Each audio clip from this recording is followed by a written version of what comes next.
Mana bu haqiqiy rezultat. Mana bu yanvar oyida urug' aktivligi AB klass 0 bo'lgan, 0%, 0 bo'lgan. Lechinani boshlariga necha xil dori yozdim?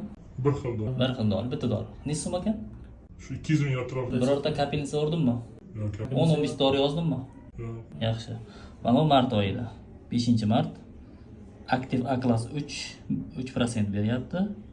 Umumiy kolичество 30 million, 60 million spermadan 3 A klass, 6 B klassda. Bu boshlanishida 10 million umumiy 1 millilitrda 20 million общий количествосida edi. Hozirgi mana aprel oyida 11-apreldagi analizga ko'ra 45 million 1 millilitrda, 90 million umumiy 2 millilitrda. A klass 16 ga, B klass 14 ga ko'tarildi. Krüger bo'yicha 4% ga biz o'zi mart oyida yetib olgandik. Bu degani rezultat degani. Sizlar bilan endi xayrlashamiz. Ma'qul? Rahmat. Shart emas 10-15 ta dori yozish, kapelnitsalar olish, Isokol, Ceftriaxon, yana bir narsalar sevichalar tiqish, har xil shamanlarning dorilari yo'q. Kerak emas, to'g'rimi?